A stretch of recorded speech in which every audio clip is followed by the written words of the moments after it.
Welcome to Live, Let Thrive, a podcast about the Airbnb life, the share economy, and everything in between. Here are your hosts, Myka and Steve. Hello. Welcome back to Live, Let Thrive. Live LLT. LLT in the house. And we are back with another exciting episode. We got a lot to discuss. So much to discuss. Mr. Steve, what is it?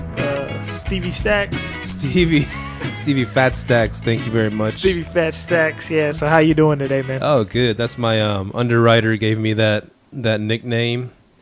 My underwriter, Eddie. I call him Eddie Bag of Money, because he always brings a bag of money to the show.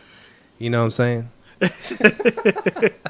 So let's hop right in this. Me and Steve were just discussing episode 19. Yeah, episode 19. I'm sorry, got ahead of myself. 18. Oh, 18. Episode 18. We're legal now. We can go to war, but we can't drink. Anyways. So 18. So I had a guest hit me up, and he stayed for the last Cowboy game, and he's a season ticket holder. And I was asking Steve, this guy, he called, and he texted me. He's like, hey, I hope you remember me. I came for the Cowboy game the last time. And he's like, season ticket holder, and he can't make all the home games. So he's like, hey, in exchange for your room, I'll give you my tickets for every home game I can't make, and you just give me a room. So at first I'm like, okay, it sounds like a deal. I'm like, so you just want my room for each game you can't make, and so the next game you come to, you just get the room for free. I'm like, okay, cool. But then I found out he wants the next 5 home games. So me and Steve were kind of discussing the pricing on them, because I don't really know the Cowboys tickets right now, but I think Steve came out to say they were how much? I would guess if you just run of the mill, looking on Craigslist for some tickets, they're around $150 for nosebleeds. For the section 400 that goes around the top of the stadium, I would guess around $150. Might be a couple bucks cheaper, might be $50 or $100 more. I mean, it depends on the game, of course. Yeah. So, but I'm saying the price range, if you scoop them up early enough, not the day before, then it'd be around $150 a ticket. Yeah, because I know one game which I really didn't want to go see. It was the Redskins game, which it's a division game, but Redskins ain't that exciting this year. A game I did want to go see, and I found out they really ain't that exciting, was the Bengals game. But they haven't scored a touchdown in 2 weeks, so I don't think they're worth watching. They're about to do a coup on that team to get rid of their quarterback. Yeah, so they want Colin Kaepernick. Okay. Call Collie CK. But so me and Steve were kind of crunching out the numbers. We're like, okay, because next month I'm going to be renting out the entire upstairs. I was like, Steve's like, well, if you could just turn off the entire upstairs, rent the other 2 rooms out while you're giving him the room, and you could possibly even sell the tickets. So we're thinking, make about a $200-300 profit, because if you sell the tickets for X amount. So it was a really cool opportunity that came by, though, So the coolest part of it is that you're bartering with something that you already own. Is like a part of your house that you don't use, except for Airbnb.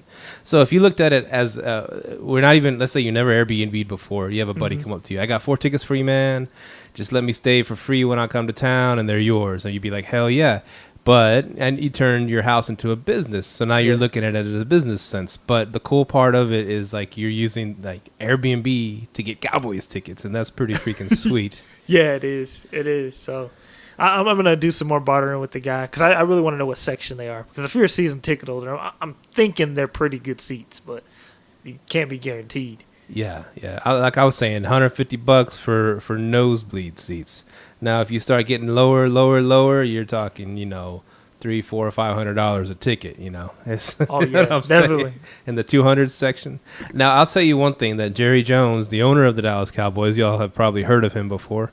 He's a billionaire. He's a businessman, so he tries to squeeze every single dollar out of every single thing that he does. Thank you, $9 beers, $9.50, and so he actually rents part of the Cowboy Stadium. He calls them party passes, which pretty much for a party pass, you get to come into the stadium. You don't get a seat. You get to stand wherever you find a spot to stand to try to look down on the fields. And I've bought those before, and they're $29. Whatever. I was like, okay, cool. I get to see a Cowboys game for $29. Here's what happened. You get there. There's a mad rush to the door.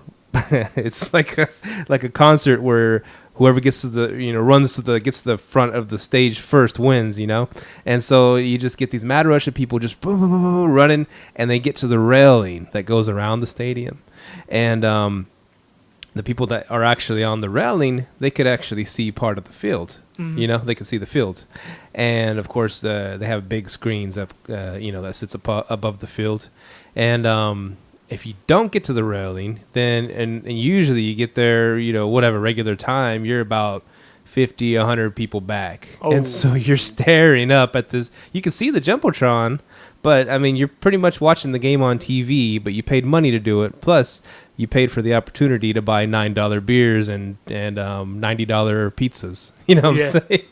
You know what? When I went to the stadium, because I went for an LSU game, I'm sitting there and I'm watching the game. But I noticed the whole time and I had good seats. I'm like right at the corner of the end zone. And so I'm looking up at the Jumbotron the whole time. And the guy next to me, he's like, hey, man, it's my first time being in here. But have you not noticed we're just sitting here looking at this screen and we're not watching? I'm like, yeah. He goes, man, we could have stayed at home, Could have stayed at home. Exactly. Yes. But yeah, I do like going to the games. I haven't been since I saw, funny. I know we haven't even touched. Well, we touched a little bit Airbnb. We haven't dove into it yet. We're still talking about the Cowboys. But I went to one of those. I got the party passes that one time that my cousin. It was for Dallas Cowboys versus the Eagles. It was a playoff game, and so I was like, well, hell yeah, I'll get a party pass. And my cousin actually had some, and she sold them to me. And so I went, and of course I'm sitting I'm about 20, 30 people back, looking up at the screen because you can't see the field from where we're at. And and I remember the Cowboys were doing good, and the Eagles still had Donovan McNabb in that game, and I remember I was asking I asked out loud to my friend because it's getting a little loud. And I was like, hey, I haven't seen Michael Vick in the game yet, because they just got Michael Vick too. Yeah. The guy that replaced McNabb, and the quarterback. And so as soon as I said that, I guess they put Michael Vick in for a play, and he threw like a 60-yard bomb for a touchdown. And everybody in the standing room only, party pass seats turned around and stared at me. And I was like, my bad, kind of like I jinxed. I haven't seen Donovan McNabb. Mike Vick yet, and touchdown Mike Vick. I was like, oh, snap. We ended up winning that playoff game. The only playoff game that Tony Romo ever won. Anyways. Yeah, happy they got rid of him. Back to Airbnb. Yeah. This is Live, Let, Thrive. We talk about Airbnb. We talk about real estate. We talk about everything in between, share economy. That's what we do. Yeah. And Dallas Cowboys. His cousin shared his tickets. Share economy. So you said you had good. Was that the good news you were talking about? You said, "Oh, I got good news." Yeah, it was the tickets. Oh, okay. Because me and my wife kept saying to go to a game, and he hit us up like, "Hey, exchange the room for the tickets." I'm like, "Oh, snap!" So yeah. What I want to get to a topic right away that made me freaking laugh my butt off. I was at work having a mediocre day at work, and and I was like, I'm gonna sit here and I'll set the stage. Work sucks. Anyways, my badge expired, so I had to go do this whole thing, go to the airport and sit and wait to get my badge. I'm 2 hours sitting here waiting at a DMV type area to get my badge renewed, and I'm like, oh, I'll use this time wisely, and I started writing a whole bunch of topics for the show. But right when I jumped on, I saw your topics, and it was like. I was like, kids jumping up and down on the sofas. This ain't no daycare. And I was like, oh shoot, I can't wait to hear that story. Yeah, man. So we had this guy. He was staying in one of our private rooms. Because our house is kind of blocked. It's not blocked off, but it's sectioned off. It's like upstairs is all guests, and then you can come down, use the kitchen. We invite guests down to whenever we have cookouts or little family get-togethers. We have guests down. They come kick it. We don't mind you being down there. But this guy, I guess he was upstairs asleep, and he brought his 10-year-old son with him. We're like, okay, cool, whatever, So I wake up in the morning and he's downstairs. I'm like, okay, well, what's up, whatever, how you doing? Cool little kid, So I wake up, I feed my son. How old was he? He's like 10. 10? Oh, okay. Yeah, so pretty large, not larger kid, but he's 10 years old, you know. So, Right. like, so I put my son in his chair to feed him. My son, he's feeding himself while I'm like around the corner on the computer, which I can see my son, but I can't see into my living room. I have like this kind of big mirror where I can kind of see into the living room. Mm-hmm. So like my son's cracking up laughing, like he's 2. He's like, like cracking up. And I'm like, what in the world is he laughing at? And like, he keeps doing it. So I look around the corner and I'm like, what's going on? The kid's just like doing cannonballs on my couch, man. So I'm like, what the hell? So I'm like, hey, you can't jump on the couch, you know? He's like, oh, sorry. So like, And the parents were upstairs. Yeah, the dad's upstairs. I don't know if he's, because it's been like 2 hours he's down there. Last 15 minutes he's jumping off the couch. I'm like, where's his parents? You know, where's his dad? You know, because I'm like, you 2 hours in a stranger's house and you don't know where your kid is. You know, you might want to be like, hey, where are you? You know what I mean? So then it got me to thinking, like, because I've seen Airbnb listings where they say no kids allowed. Right. And I was like, I wonder if this is what they mean. It was like, what? Hey, man, liability issues. I think that's a big part of it, too.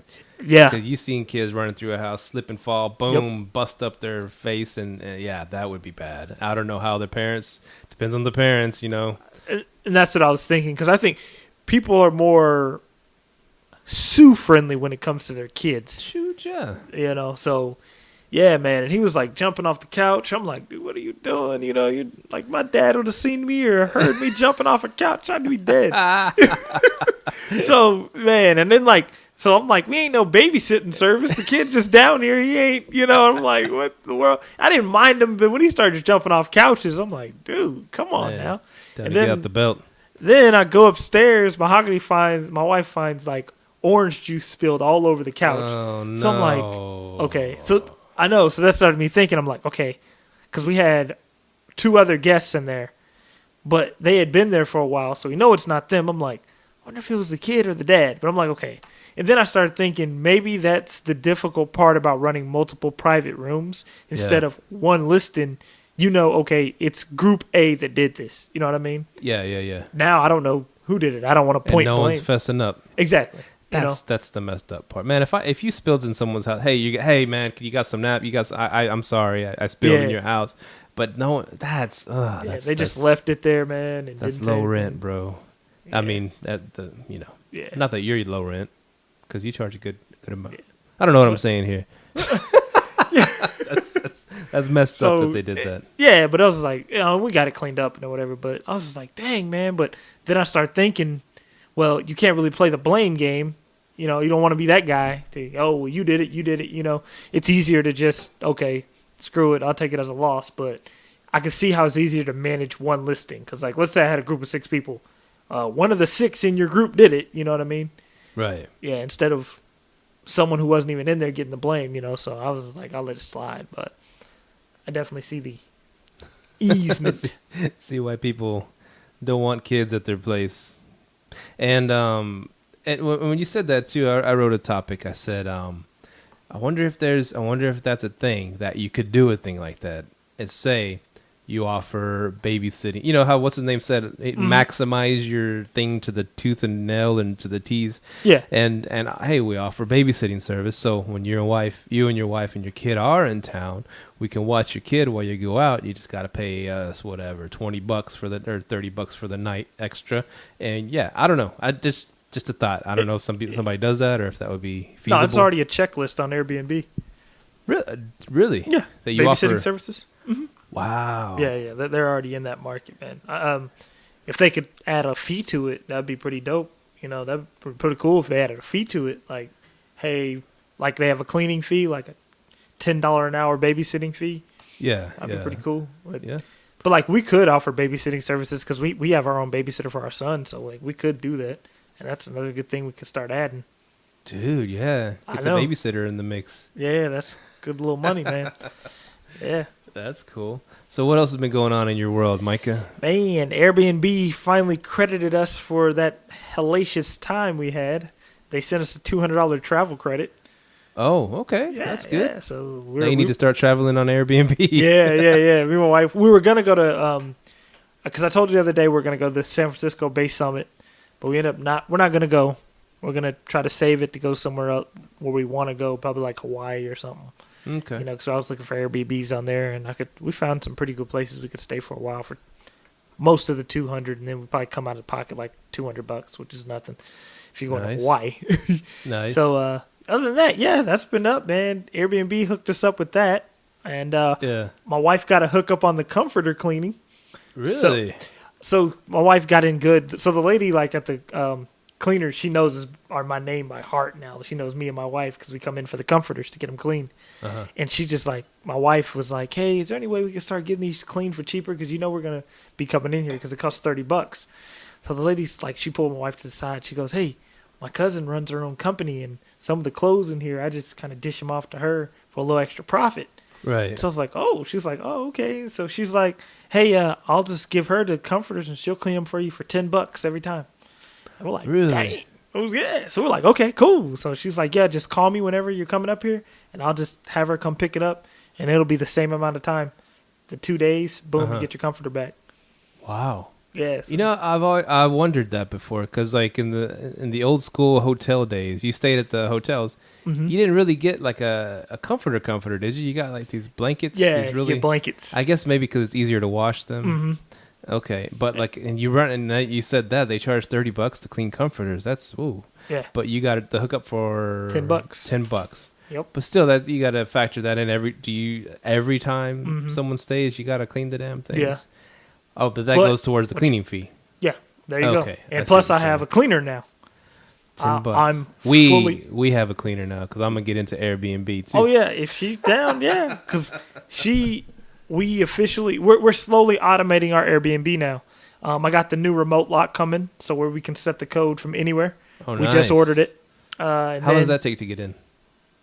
I don't know. I think it's going to take about a week or so to get here. And once we get that, we're going to hook that up, have that on the Wi-Fi, and then we can set codes anywhere in the world. So we're going to be starting to automate it more and use more of our time to be buying more Airbnbs or doing whatever. You know what I mean? Yeah, instead of scaling your business. Exactly. And so we were like, okay, if we start giving the babysitter the code to get in, she can start greeting the guests too. And she's already agreed to it. And we put a cleaning fee on there. We got like a $60 cleaning fee. And like how you were saying for the comforters, they cost money. You can also do a $60 cleaning fee, and you do like to offset that comforter cost. We were just doing a minimum night stay, like a 2 to 3 night minimum stay to offset it.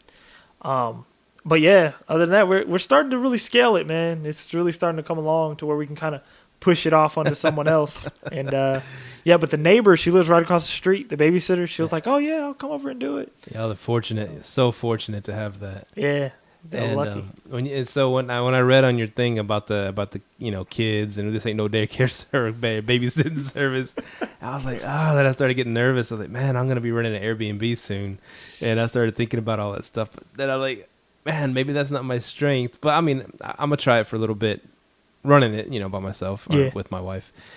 But maybe that ain't. I'm like, if that ain't my strength, I'm cool with passing it off to someone I trust and someone that can do a good job. And you said was it about 20%? Usually, if you find a service to do it for you.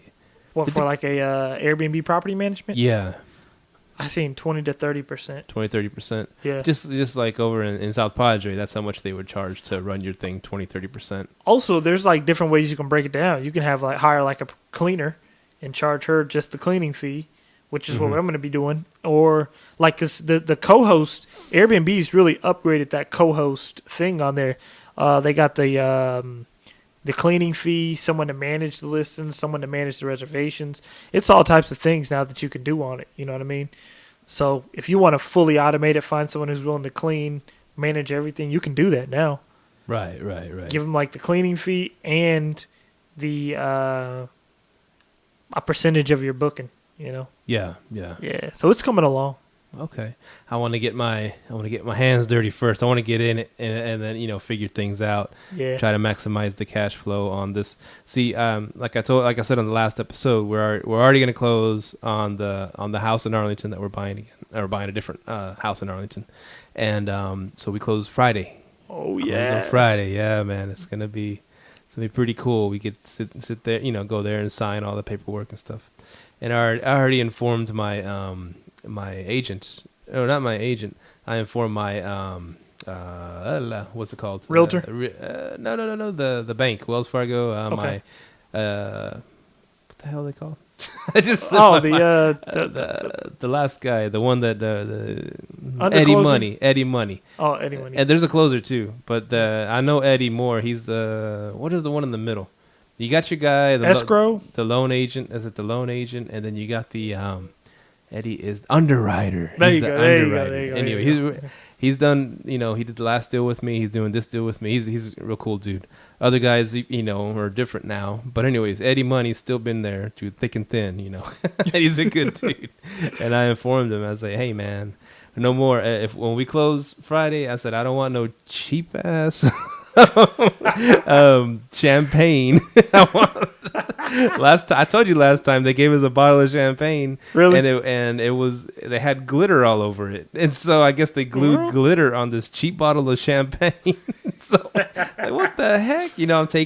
We're taking it home with us after we signed. This is over in Plano too. You figure Plano, it's rich people, and then glitter's falling off all over us, and set it in the car. There's glitter all over the car, and we get home and it's like some crappy bottle of champagne. I was like, man, I just bought an expensive ass house, and you give me cheapest $2 bottle of Brut that you could find. Man, this is messed up.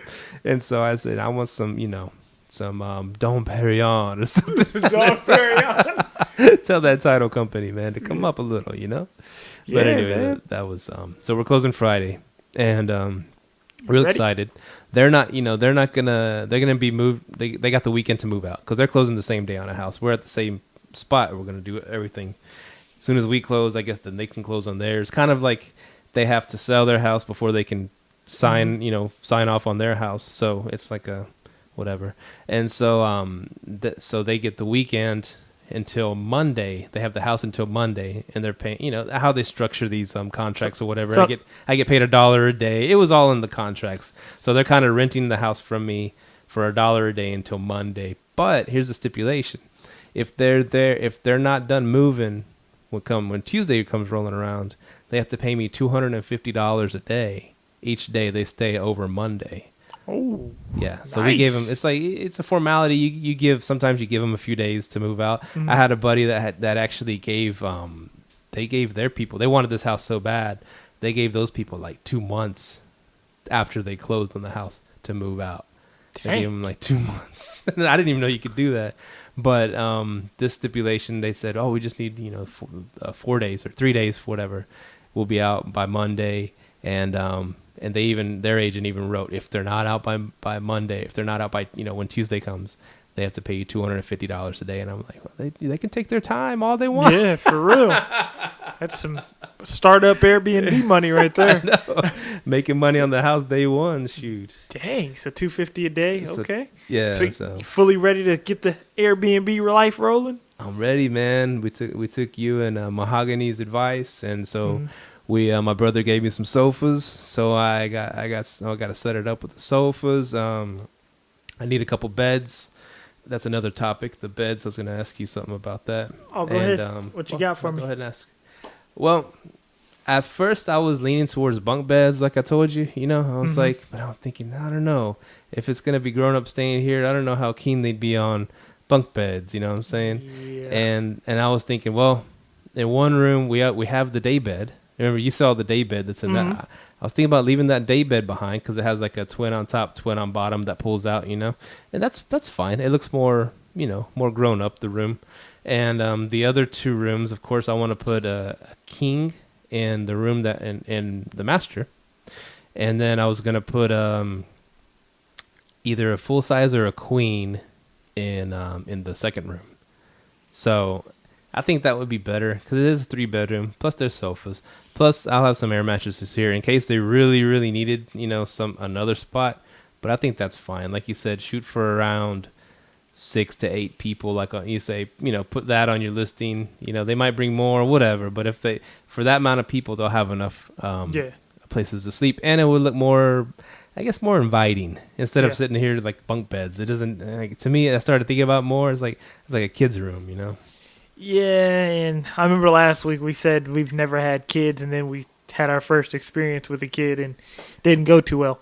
So I think that would be inviting kids, because now I'm like on the fence of, because I don't want to be that guy that lists no kids allowed. But I've seen people do it and they were pretty successful. But I don't know, man. Like, because I guess the thing is, you don't know what kind of parents you have. Some parents kind of let their kids like run around, do what they want to do, like the guy who was at my house.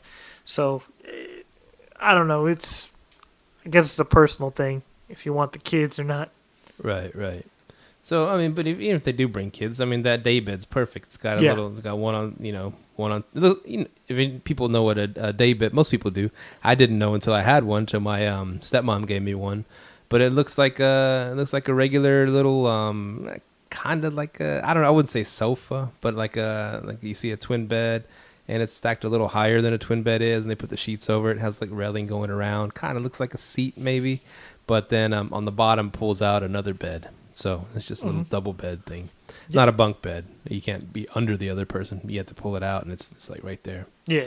So man, I told you that room was ready to go, man. Yeah, you told me to start Airbnb being at right now. Shoot. Yeah, all you got to do is put a refrigerator and a microwave in there. You're good to go. Yeah. But yeah, man. So since I'm gonna rent out the whole house, I wouldn't. I guess obviously I wouldn't need to put their own microwave and fridge in each room. I just have the main one in the living room, right? Yeah.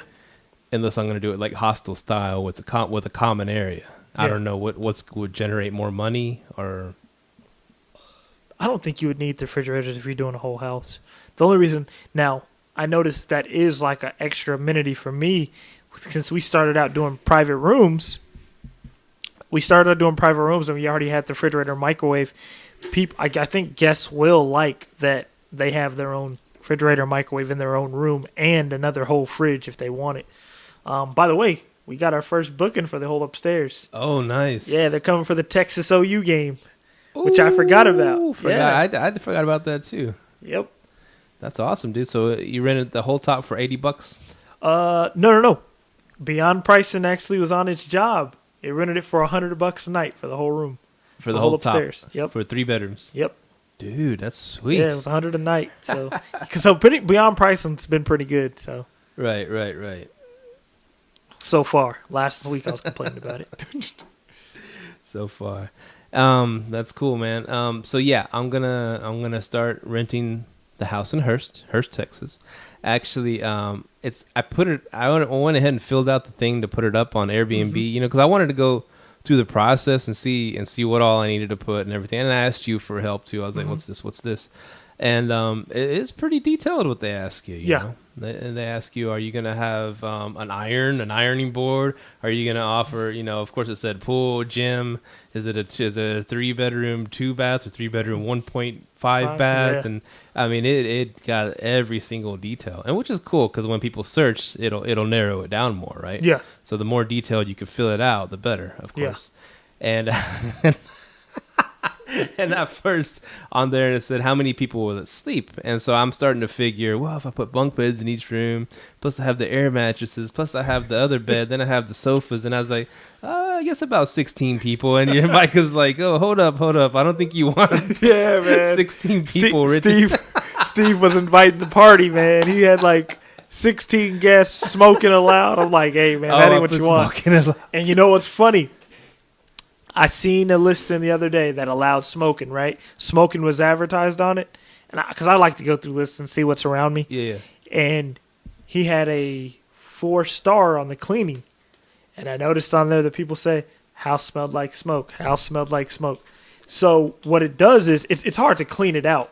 So like, oh yeah. Yeah, it's hard to get rid of it. So what we did was in our house, we do allow smoking on a patio, but we don't tell people that. We don't advertise it. We just write it in there like, hey, smoking is allowed on the patio. Good. So most of the time we get people that don't smoke because they're looking at that little checkbox is smoking allowed. Yeah. And one lady, she did smoke, but we were able to. What we had to do was when she checked out, we blocked off 3 days and we put a humidifier in the room and we opened all the windows for 2 days and let the humidifier run and we got the smell out. Even though she smoked outside. Yeah, even though she smoked outside. Because it stays on them. Exactly, it stays on you. So we ended up getting a guy. We had one of Mahogany's friends come to town, and we found out that still didn't work. She's like, after she walked in, she's like, did someone who smoked used to stay in this room? We're like, yeah. And she's like, yeah, you're going to have to keep going with airing it out. So we kept doing it. It's finally gone now. But yeah, man, that's a tough one. Yeah, because smoking, man. It's tough. Yeah, because smoking, I don't mind it, but it's when you have guests. Because what happens is when people smoke, and then let's just say they smoke outside and they come back in, you'll start smelling it, but I think your body builds up to where you don't smell it anymore. Right. And it's kind of normal, but when a new guest checks in, they smell it. Oh, yeah, they smell it. Like, especially people that don't smoke. They're like, whoa, someone smokes. So, yeah. I had moved into my first house, which is in Arlington, the one I'm renting out to the long-term rental blues. And, and so I remember when I first bought it, I got a good deal. I got it for like $89,000, actually 4-bedroom, 2-bath, add-on room. It's pretty good deal. I hope it's not destroyed by now. But anyways, the only thing is day one I moved in, and the old man used to live there, and he smoked inside. There was a smoking family. Yeah. And the walls were just like yellow. And I remember they had I saw it when there was still furniture in there, and they were going to clean it out, and they got all their stuff out, right? Mm-hmm. And I remember on the wall where they had this one picture, I guess they took that picture, right behind it, it was kind of like a white or a lighter yellow, and you could see the yellow from the smoke just encompassed the whole where the picture was. You just see this big square right there. So, man, and I tried, like, I just wanted, I wanted to move in right away. I didn't, I had my stuff, and I was like, okay, I'm just going to clean the F out of this stuff, like, so hard. I scrub the carpets. I got, steam clean that stuff. I got the spray that you buy at Home Depot, that smoke away or whatever it's called, and keep, for smokers' houses. I sprayed everything with that stuff. I cleaned, I scrubbed the walls. Man, it didn't do nothing. That smell was in there, dude. Really? I mean, years and years and years of smoking. I had to rip out all the carpet, all the layers of carpet that were underneath the carpet, all these different layers and all. I had to take off all the Formicas, and it's just years and years of just, we need new flooring, just put it on top of the old one. Got rid of all that crap, all the padding. I painted every single thing, and man, and finally it started, going away. Yeah. And but that's cigarette smoke, dude. It's rough. It's rough. No man. offense to any smokers out there. Yeah. I'm just saying for when you're running for non-smokers, we really noticed that. Yeah, well, especially when you're running a business. Like, now my uncle, well, mind you, he lives in Washington State where marijuana is legal. Right. He has a man cave where he has all these things set up, like it's like these humidifiers. He has 4 humidifiers in this room, and what happens is he pretty much, he watches games, and he's like 70 years old. He smokes his little weed. So while he's smoking weed, he has like these humidifiers in each corner going. But if you once he's done smoking, if you were to walk in there, you couldn't smell a thing. But how he has it set up, I'm actually interested in how he has that set up, because I might set it up in each of my rooms, but I still wouldn't allow smoking. But I don't know. But it was pretty interesting how he has it set up. You can't smell a thing once you walk in there. And I noticed that you've been to Vegas a few times, of course, and they have smoking in the casinos, and it's weird. I mean, there's someone smoking right next to you, and you don't smell it. They pump so much purified air, and they pump out all that smoke. They got the expensive systems, and unless they blew the smoke on you, you wouldn't really smell it. It just goes away. It's crazy. Well, the reason behind that, right? Why they pump so much oxygen in there. Oh, keep you awake. Yeah, keep you gambling. Yeah, I was listening to a podcast, and he talked about that. He's like, they keep pumping oxygen in there. They have these they're super expensive oxygen machines. Yeah, they keep pumping into those casinos, man. Yeah, you don't know. There's no clocks anywhere. There's no light coming in from the outside, so you can be done gambling. You walk outside. Whoa, the sun's out. I'm broke. Everybody has funny Vegas stories, but my buddy Jimmy tells a good one. Our buddy Ben, he one time he was just hitting at this craps table, boom, boom, boom, boom, just hitting, right? Oh, I'm sorry, they were playing blackjack. Anyways, he made $1,000 real quick, and they said, all right, we're gonna get our chips, and he's like, Jimmy, we're gonna go eat some steaks, man. We're gonna go with some steaks. I forgot what the hotel they were staying at. But it's like, all right, man. He goes, they go sit down at this nice restaurant inside the casino. He's like, yeah, go ahead, man. Order whatever you want, dude. We're getting some steaks, made $1,000. And so he's like, all right. So they order their food, but he's like, hey, I got to run to the bathroom real quick. Ben did. And so he runs to the bathroom, and he comes back, and he just looks all defeated. Like, I was like, dude, he's like, what's wrong with you? He's like, I lost it all, man. I'm like, what? He's like, what? He's like, nah, I lost it all, dude. He's like, quit kidding. Don't tell me that crap. You're joking. No, dude, I lost it all. He's like, man, if you want me to pay for my own steak, I'll pay for my own steak, but just quit BSing me like that. I just saw you had $1,000 in your hand. Yeah, man, there was a craps table on the way to the restaurant. People were hopping, jumping, and having a good time. So I jumped in. I put 100 down, and boom, craps. Put another 100. I put 200 to get it back. Craps. Put 300 to get it back. Craps. Before I know, in like 2 minutes, it was all gone. He's like, oh wow, like, dude. man. And Jimmy's like, man, that sucks. We're still eating some steaks though, man. He's like, that's crazy because he gambled the time you're supposed to gamble. You're supposed to gamble while you're hungry. Really? I never heard that. Yeah, you gamble while you're hungry. So when you're hungry, you'll have to get up and go get some food. If you gamble while you're full, you're sitting there, you probably have a beer, you're chilling. Now you're just sitting at the table losing money. Huh. Yeah, man, it's all types of tricks out there. I've looked at them all. Yeah, you gamble while you're hungry. So if you've learned anything from this podcast, our fine listeners, yeah, gamble while you're hungry. Yeah, gamble while you're hungry, and that good oxygen's going through. You got to go get some food. Oh man, Las Vegas. I need to go. I haven't been in a while. I haven't been in a long while. I was just there in March. Yeah. Yeah. Did you win some money? No, I did not this time. Oh, that sucks. Yes, it does. How would I don't want to talk about Cowboys again. We already said that, and they lost the other day. Mofos. Bad. They did. Oh. Airbnb is officially signed up with, I think, what's the company? Retsy or somebody. They now have restaurants. Restaurants will let you come into there. You just pay X amount per person, and they'll give you a meal through Airbnb. Is it Etsy? No, not Etsy. Etsy's the place you post stuff. It's like some other spot. Oh, and it could be any restaurant. Or I don't know about any restaurant. Just the ones that are signed up with. Yeah. Like, I noticed the real big Airbnb cities are like Chicago, Los Angeles, Austin. A lot of the coastal cities are real big on Airbnb, like the experiences and stuff like that. Yeah. But yeah, the Airbnb restaurants. You go to airbnb.com/restaurants. Yeah, you can Airbnb's starting to expand. I see that. Okay. That's but they're still using other people's stuff to make money. They're course. not doing, hey, it's an Airbnb restaurant, come eat here. Yeah, no, exactly. They ain't into that game. They want you to do the hustling for them. Exactly. I love it. So they're the pimp and we the hoe. There you go. No offense, Airbnb.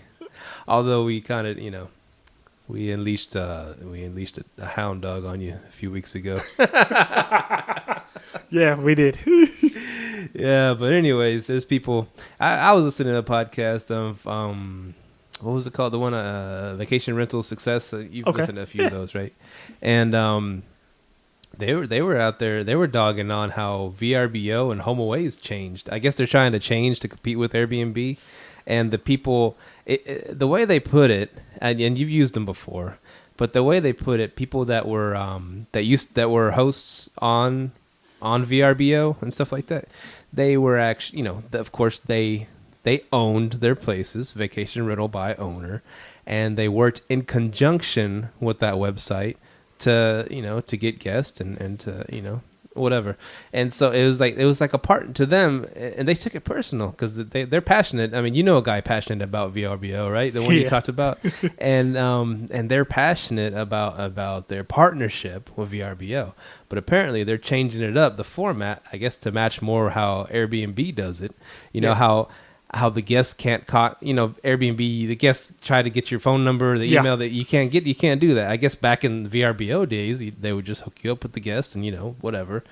and you can trade information. You can do whatever you want. Accurate maps. Now they're doing the not accurate maps like Airbnb, right? It just shows a big bubble, and you can't really change information until they actually rent with you. They're mimicking Airbnb, and the owners are pissed off about it. Yeah, VRBO. I just actually had my first guest in my house stay from VRBO, and I'm not a fan of VRBO. As far as the booking goes, because like there's nothing about this guest on there. Like this dude just shows up, which of course he's scheduled to show up, but like you don't know what he looks like, you don't know who he is. It's kind of random, you know what I mean? Right. Yeah. So Airbnb, I could see why it's more. Airbnb's like more close knit community type, because like you know who this person is. Have they had any reviews? I think it's more. It has a little bit more of a social media effect involved with it. Right, like right. VRBO, just some random person requests your spot, you know? Yeah. Yeah, so you're not a big fan. Yeah, and then like I had to set my Beyond pricing back up because the dude, he stayed for one night for $23 because of some type of issue VRBO was having, so I fixed that problem. That won't be happening again. And what I guess to VRBO's defense, they said it used to be a relationship with the owners. And VRBO started in 96, they said. I didn't know it's been around that long. Oh, yeah, it's been 1996. That's insane. The internet just barely started, right? Well, see, we have to realize, because I have somebody staying in one of my timeshares, and she's been doing Airbnb, well, not Airbnb, but a VRBO Airbnb for 16 years.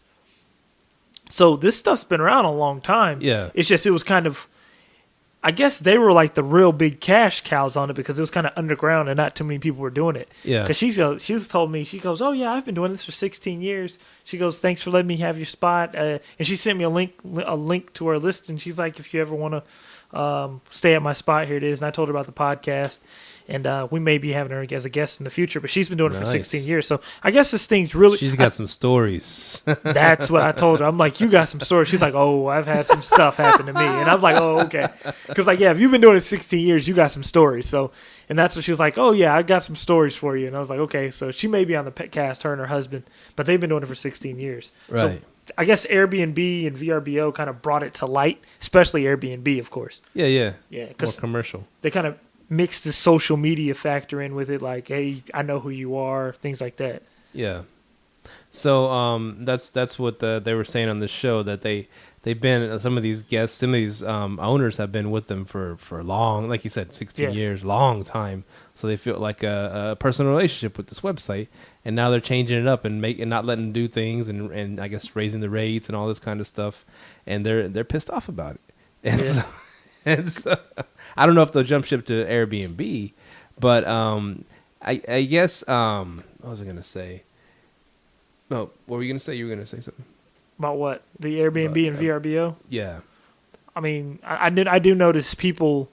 I think the reason why some people are VRBO are more upset with Airbnb is because with Airbnb people have lowered their prices, and VRBO, right. like the guy I was telling you about on VRBO, he like said like, hey, I have to lower my prices to get bookings on Airbnb, while on VRBO I can have it sky high and people book it. But I think that's just a competition factor coming in. It's exactly. And they mentioned that too. Mm-hmm. And they said with VRBOs, I guess the hosts were used to dictating the terms of how it went. All right, bring some bed sheets, bring some extra toilet paper. You know, they would tell them, and the hosts were cool with it because that's just how things were done back then. You need extra stuff, you got to bring it.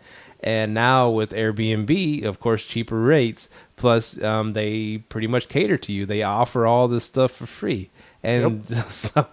Exactly. They're not used to playing that way. Yeah, you got to change up how you got to change it up. And I can see how that's, them, they're like, screw that. You know what I mean? Yeah. Yeah, you got to kind of, one, it's more money out of your pocket. Then you got to kind of lower your prices because it's kind of a buzzkill. Yeah. So, I don't know. I don't know if I'm going to try it. But you're on both, right? I'm on both. I'm on all my personal properties are on VRBO and Airbnb. But the VRBO, I barely get any bookings now. I've noticed I have gotten less, but because I purposely sky raised all my prices, like to stay at my upstairs loft is like $120 minimum. to stay there. So wow. hey, if I get a booking, I'll take it. Get a booking, that's worth it. And another thing they talked about was the VRBOers are pissed off at Airbnb because all these cities weren't talking about all these new laws and implementing new laws, and you have to live at the place, and you have to before it was just VRBO, and local governments didn't give a darn. They didn't know, but Airbnb made it huge, and of course then all the laws started changing, so that affects all the VRBOers out there, man. Yeah, the laws, of course, they changed, man. I think that's just when the government sees you getting money, man, they're gonna want their cut. That's simply what it comes down to, man. I mean, they seen Airbnb, what they could do, and they seen how much money they were generating off. And look at how fast Airbnb grew. You know what I'm saying? We have to look at it just in the last 10 years. What is VRBO to Airbnb? It's almost like nothing. You know what I mean? Yeah. So when they see you getting money like that, they're gonna come after you. I don't think VRBO is a big enough dog for it. So. Exactly. Yeah. Another thing I wanted to run past you, and I've told you before, I think my fascination with homeschooling. Mm-hmm. How I told you that I would love to do that with my kids. I would love to homeschool. That's actually one of me and Mahogany's goals. That's why we do part of this is for homeschooling. Awesome. Yeah. We're on the same wavelength. And the only thing is my wife's a little bit resistant of it because she said, well, I want the kids to have a social life, Mm-hmm. And I guess I haven't looked into it. I just thought it was the reason I thought it was a good idea. I was like, well, we're going to be accumulating rentals. Hopefully before she's 5 years old. She's 3.5 months right now. My youngest daughter, Mm-hmm. my oldest daughter, she doesn't live with us. I get her every other weekend. So it's really that she's in school and all, doing that thing. So I can't really I can't homeschool, her, but I can homeschool, my youngest daughter, and then any kids that come after that, of course. and so anyways, one of the main reasons was like, well, we're going to have these properties, and the goal is to generate passive income, to get these houses, condos, whatever we accumulate to pay us, make us a good cash flow each month, so we won't have to work. Yeah. And I just have it in my head, 5 years. It's the same thing that you have a goal of 5 years in your head, right? Yeah. And I have that goal. I said by that 5 year mark, and the reason I chose that is my daughter will be 5 years old by then. Plus she'll be ready to start going to school, kindergarten, and all that. And I was like, man, if I could get the my business going good, and be retired in 5 years, and have these rentals bringing me income in, and we can live however we want. Yeah. Why do I still want to be stuck dealing with? Well, you have to follow the school year. The school is going to dictate what we can and can't do, when we can and can't do it. But I was like, if we did homeschooling, we could travel. You know what? Let's go to Paris let's go there for a month. Yeah. I can still teach you the curriculum from Paris. Exactly. We could still send in your homework, whatever. Everything's done on the computer now, on the internet nowadays. Yeah. And I was like, hey, you're in Spanish class. Well, let's go to South America. Let's go to Mexico. Let's go somewhere for a month. And I just thought that would be the coolest way to live. You don't have to worry about these. Hopefully she gets a good teacher this year. This BS school systems. Hopefully someone doesn't come and shoot up the school. We don't have to worry about kind of crap like that. Yeah. Because we'll be teaching her, and we'll have all this time. We could travel the world. I work for an airline, and when I do retire, I'll keep my flight benefits. And I have 5 more years to go for that too. It's all 5. This number is stuck in my head, 5. But I'm just fascinated with this idea of homeschooling, because I think me and my wife could teach her a lot better than just random whoever's in there hating their teaching job kind of thing. Not that all teachers are bad. There's great teachers, but then I remember going to school and there were some teachers that just gave up. Yeah, because if you're in a class teaching 20 kids, man, it gets tough. You know what I mean? So, and then plus a lot of the times, I know kids are in different age groups or whatever, but sometimes your kid might be faster or slower than a group. And I don't think the school system caters to that. If you do it at home, you can cater to that. And I've always been for homeschooling, man. Like, I'm definitely for, because like how you were saying, learn a different language. Like, I want to take my son to Ghana and learn Twi. I want him to learn that, They ain't going to learn in the American school books, Right. So, and I think it gives you a broader aspect of learning when you we're able to branch out and learn from different countries and stuff like that. So, yeah, the American public school system sucks. And no offense, Yeah, no offense, but it does. It sucks.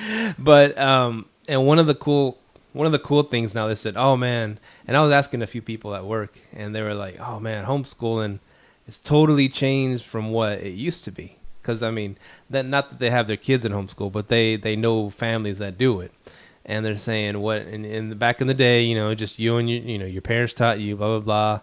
A lot of times the kid didn't learn social skills because he was at home all day with his parents, and it get a little awkward when he had to deal with other kids. But now there's like all this, thanks to the internet, they have all these homeschool meetups going on. Yep. They all can teach their kids together. Let's say another person, someone else in the group is not good at teaching math, but they're great at science, and they can help teach your kid science. But you're good at math, you can help teach their kid math. It's just like the share economy, and it's a beautiful thing, and it's just come a long way. And I got 5 years to work on my wife to try to get her to to see the light. But I'm optimistic, dude, and I think it's the coolest thing. And I was another branch off of that. I was thinking, well, what could be Airbnb's role in this homeschooling thing? And I don't know if it would start. Someone might have to start a website where it's kind of like a hybrid Airbnb homeschool thing, where we could travel to other countries. We could teach, or they could teach our kids while we're there. We could teach their kids while they're there, and not have to pay very much to stay there. But they're welcome to stay at our house when they come this way to the United States, and vice versa. We're kind of sharing each other's paths, sharing each other's teaching. You know what I'm saying? That's the website I was telling you about. Work info. Yeah, that's what they do. Like, you can go learn. You can travel to Japan, live with someone for X amount of months, and he'll be like, hey, just teach me English for X amount of hours a day, then you're free to go kick it, hang out, and come back and go to sleep, and I'll give you a meal.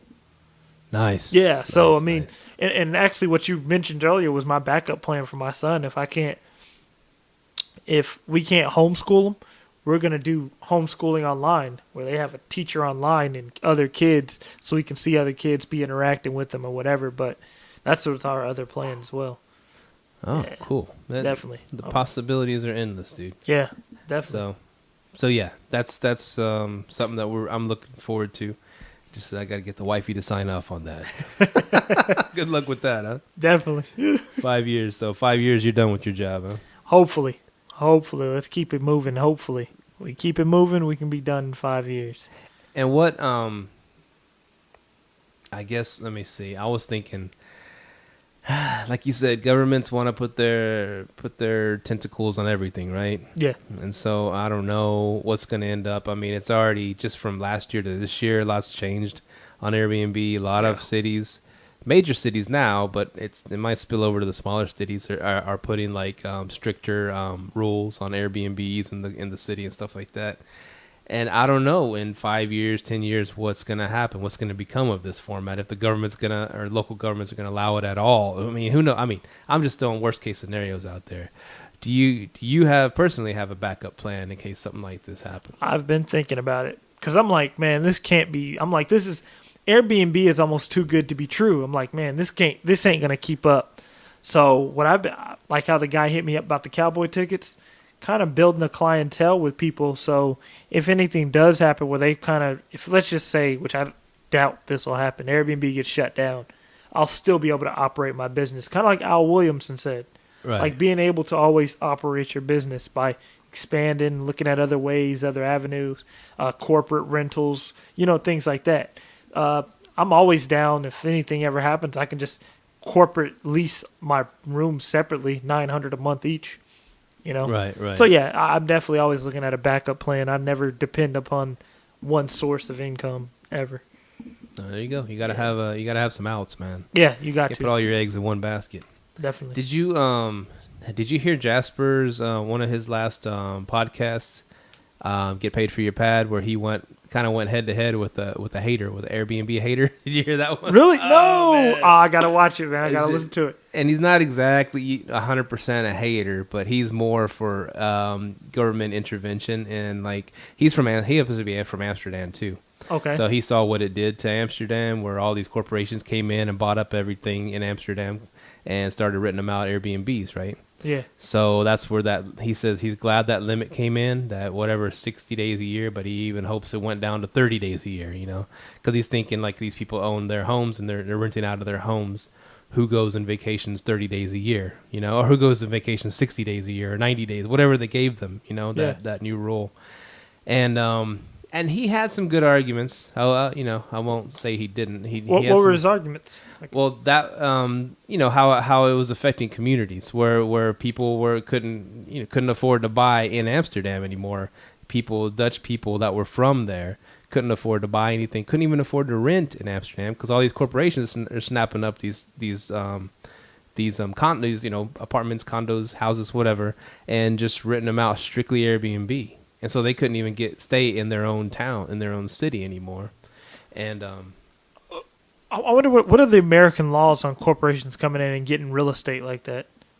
Well, are there any? They already do it. I mean, they already buy all these houses, right? I mean, and that's what's jacking up the real estate rate. So these corporations, what are they called? The hedge funds, snapping up all these single homes and trying to, flip them or whatever. Do Airbnb. Or do rentals and turnkey companies. That's another form of corporation jumping in and snapping up all these houses. So it's allowed here. Yeah.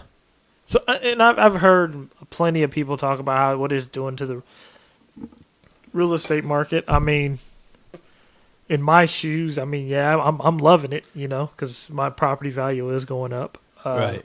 Easier to keep your place clean. By the way, shout out to James Carlson for being published by BiggerPockets with your awesome article on the pros and cons of Airbnb. Was that his first one? I'm pretty sure it's not.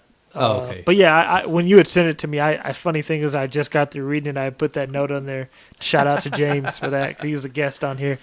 But it's definitely jacking up prices, man. It definitely is. I don't know how far it's going to affect our personal area, like in the Arlington area, because Arlington is a hot spot.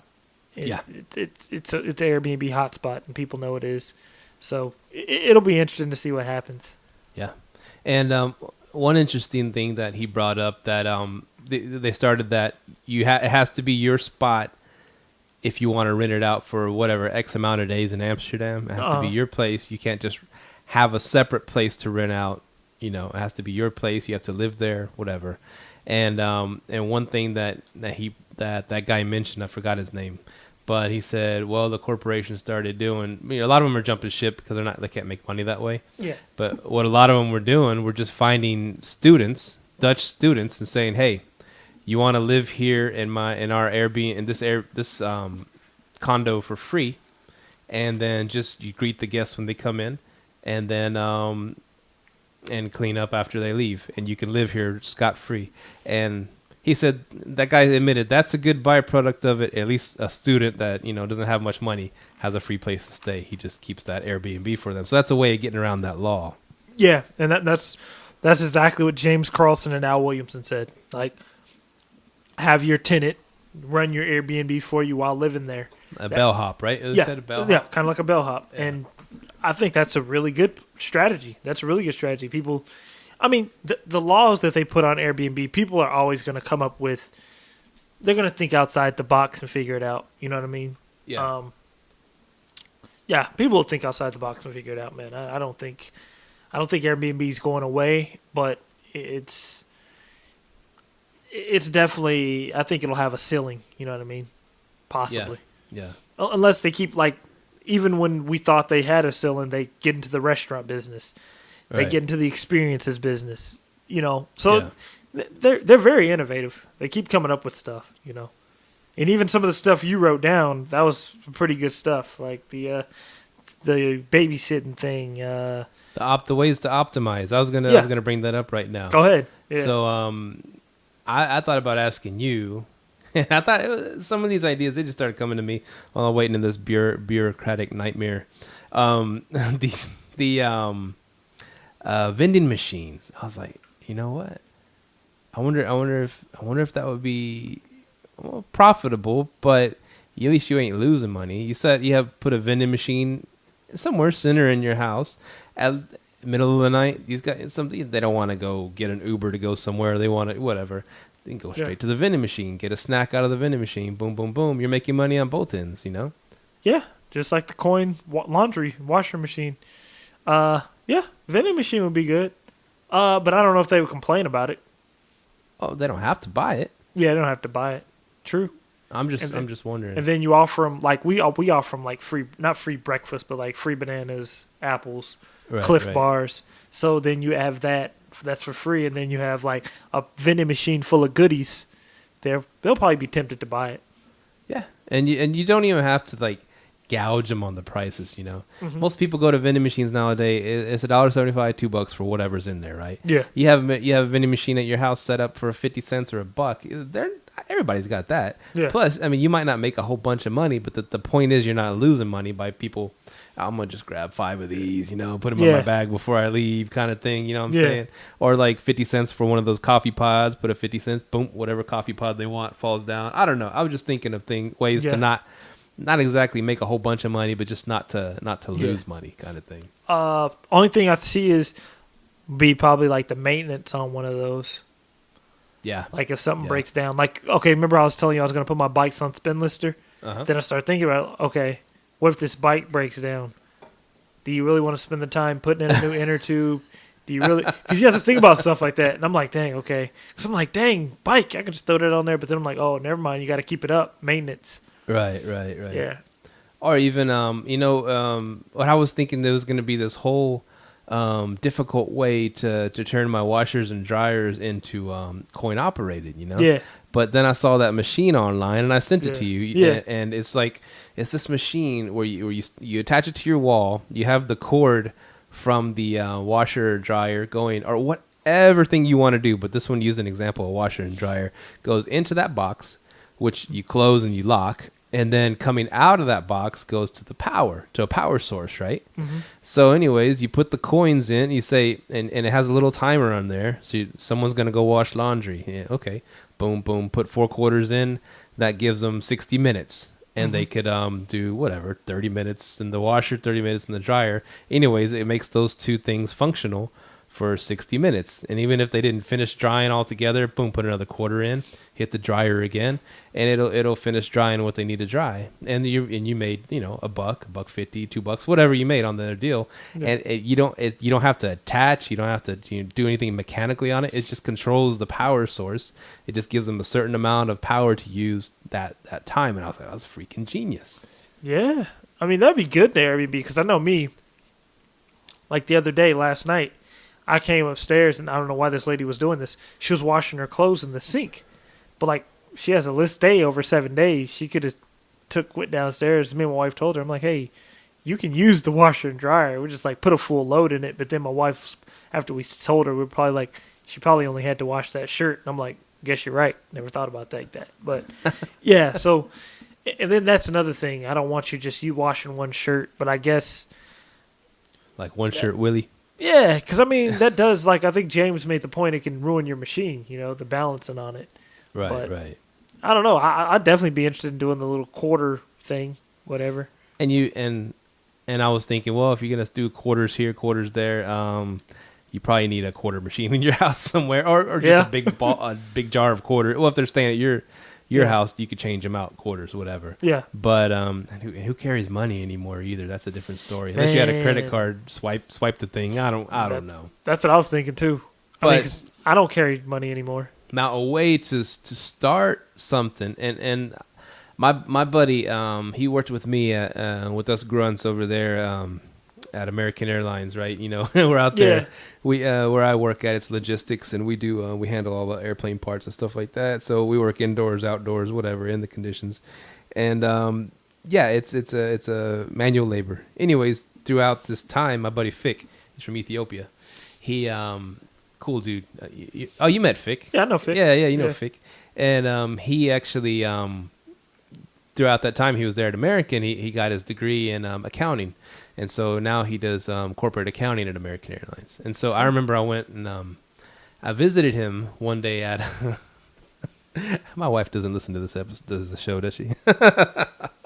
But I went and visited him at this at his place of business, and I'm wearing my shorts and my shirt, like, you know, and it's over here at headquarters where the big dogs are, you know, our CEOs and all the people are all there, and it's just level upon level upon level of cubicles, and it's like real quiet. It says, please, you know, please be quiet. People are working, whatever. Walking around here, everybody's just professional, you know, and slacks and, you know, dockers, all that stuff, and then the women are dressed in like these pencil skirts, and like they look good. They actually bathe every day. And I'm not saying they don't at my work. I'm just saying there's a difference in the quality, and and so I remember I went to go visit him one day. I was delivering some stuff to where he's at headquarters, and I was like, hey man, you know, how you been? Blah blah. He's like, oh cool. He's like, oh, show me around, you know. And so I have a little bit of time, so he's showing me around, and man, I was noticing the scenery. Yeah. And I was just like, dang,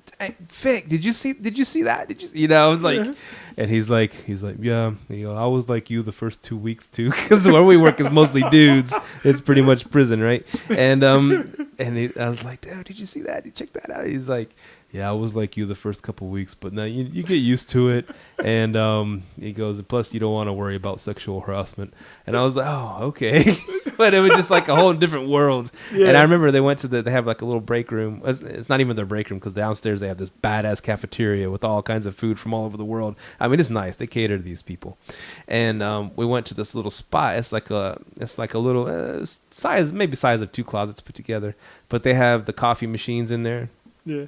And they have, they even have like they have boxes of different stuff, you know. They have Earl Grey's tea, you know. It's a nice Keurigs in there. They have, Keurigs. Mm-hmm. They have like all these little snack or they have like I remember like Hershey's chocolate bars. They have Snickers. They have what are they called, the power bars. They have different stuff, but it's just out in the open in these boxes, and it says it says the prices on it, and it's all an honor system.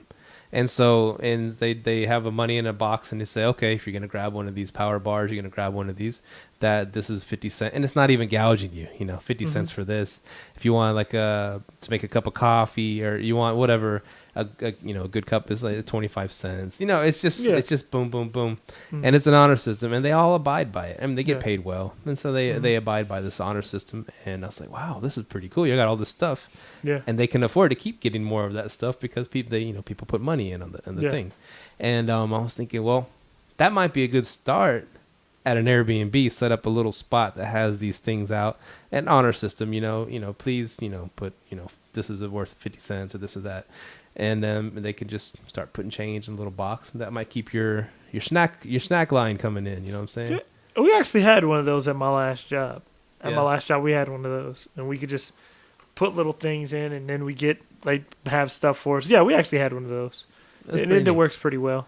I don't know how it would work in Airbnb, but that might be a easier way to get into it. Even if you lose a little money from what you bought the stuff for, at least you got something for it. You know what I'm saying? I think it sounds like one of those new. Have you heard of those new parks? You've heard of parks, right? Parks? What's that? Yeah, it's like pretty much like if you're on a lunch break, they pretty much have a whole little kiosk thing set up with the cameras, and they give you like this wide selection of food. You can buy breakfast, lunch, dinner. Like they have freezers, like frozen fruit, ice creams, yogurts, sandwiches. Really? Yeah. Like most corporate places are starting to get them. Like I know I've been to 2 places so far they've had it. Yeah, it's called Parks. Cool. Parks. I like that. Yeah. Check it out sometime. Yeah, Google Parks. And it's like it's pretty wide selection. It's kind of spendy though. Is it? But I mean, they give you pretty good stuff. It's convenient. Coffee. Yeah, it's that's what you're paying for. You're paying for convenience. Exactly. Yeah. Cool, man. Yeah, just ways to optimize. Just ways to optimize your Airbnb. And I asked you before, you ever thought about throwing solar panels on your house? Oh, yeah. That's actually a goal of me and my wife's. Okay. It's like, we have like 5-6 neighbors that have solar panels. We want to do solar panels with the Tesla battery.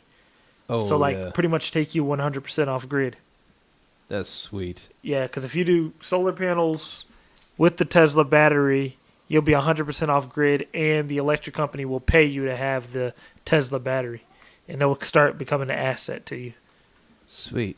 And that's especially good if you're renting out a house or a condo or a house that you're not living in. You know what I'm saying? Yeah. Because then that person because you're still paying for the electricity on that spot. Yep. And Al Williamson brought that up too. At that point, it would be beneficial for him to get solar panels. But before then, if he's just written out a long-term rental to somebody that's paying the electric bill themselves, it's not really worth it. Yeah, it's not worth it. Yeah. So anyways. Oh, yeah, we covered some ground on this show, didn't we? Did we? Oh, we're moving, man. Jeez, we're moving, dude. Talking right along. Yeah. Is there any final thoughts? Anything you want to sum up real quick before we call it an evening? Man, it's crazy. Actually, 2 things you wrote that I want to talk about. You said the most desirable type of beds and roach bombing your Airbnb. Funny thing is, okay, most desirable type of beds, queens and kings. As far as roach bombing your Airbnb, I tell all people, especially in Texas, we have ants really bad here. Yeah. So I don't do roach bombing, but I just do a pest control. He comes out every 3 months. I have a pest control guy come out every 3 months and spray everything. So he actually comes Saturday. So, yeah, that's what I suggest doing, man. That keeps it up and nice so you'll never have to hear that. Because I actually read a listing the other day that was like a few blocks from me. Yeah. And I guess the guy complained about roaches, and she's like, "Oh, I'm sorry about the bug problem." That's what she wrote on the reply. I'm like, "Ooh, I wouldn't even put that out there." Because, like, he didn't write anything about it in the review. I'm like, I wouldn't have put that out there. I'd have just been like, "Hey, sorry for the slight hiccup in your stay." Yeah. I wouldn't have put that on your profile. Sorry about the bug problem. Yeah, everyone's like, "Whoa, okay, we're not staying there." So, yeah, and I tell you, when you write your review, if they don't go into specific details on that review, don't put things out there that's going to hurt yourself. Yeah. Don't sit there. Don't incriminate yourself. Sorry for all those roaches, by the way. We're going to get that cleaned up. What the? Other people are going to see that, So, yeah, be careful with that. And the desired beds. You brought that up, too. Yeah, kings and queens. Kings and queens. Okay. Well, we've gotten away with the full, but kings and queens are what's desired. Cool. And so, yeah, that sounds like a good spot to wrap it up on roach bombing. Hey, man, I mean, the one freaking roach could depends on the person. It could ruin the experience for a guest. So you got to get on that. You got to make sure there's no little critters running around. Bomb the F out of your house. Yeah, man, definitely. But yeah, so it was a good show. Good show. We I had a long day at work, and I get to come here and do podcasting, and I love it, dude. It's a great release for me, and nothing like it, man. Happy to be doing it. We're getting a lot more followers. Oh, we get some shout outs to Nee. Yeah, shout out to Nee. He was hitting us up. I talked to Nee. He over in Seattle. So far we got 2 spots that we've been invited to stay at. Of course, the Badass Treehouse over there in Atlanta. And we got a spot at Nee's house in Seattle if we're ever out that way. Oh, yeah, that's my home state, Washington State. Yeah. So, Nee, next time I come to Portland, I might drive up there, have a little Airbnb discussion with you, man. A little powwow. Yeah, that's my home state. So, and what Nee was talking about, real quick, he was asking. He said he started following the show because of he's interested in Airbnb and using that as part of. He does buy and holds, buy and flips, buy and whatever. Yeah. And he said that's just one more tool in his arsenal. If he gets stuck with the house, one more out would be to Airbnb it, maximize his money. And he's all about getting, filling up his tool belt. And I thought that's a great way to look at it, have different ways to make money, different ins, different outs. And that's how you got to do it, man. It's a business. Yeah, definitely, man. Thanks for listening, Nee. We had a bunch of other listeners starting to call in and listen and hit us up on the website. So definitely thank you all for listening, because without you, this wouldn't be going. So, definitely. Boom. That's how we do it. Yeah. Catch us at Live Let Thrive, Facebook at Live Let Thrive, liveletthrive.com, liveletthrive@gmail.com. Phone number? 300 400 9100. Oh, that's a good phone number. I think that's what it is. Let me go back. 300 400 9100. Let me make sure I'm giving out the right one, because I ain't been getting hit up on it yet. So. Oh, well, people are more behind the computers nowadays or behind their phones. So that's true. That is true. He's looking it up right now. We are, let's see, 469 300 9100. Perfect. Give us a call, man. Even if it's just a prank call to say something stupid, we like that. We'll play you on the air. How's that? Definitely. All right, y'all. Well, been good, been fun. See you next week. Peace. Live, let, thrive out. Thank you for tuning in to this week's episode of Live, Let, Thrive. Be sure to tune in next week for all the latest in the world of Airbnb and all that entails. Bye-bye.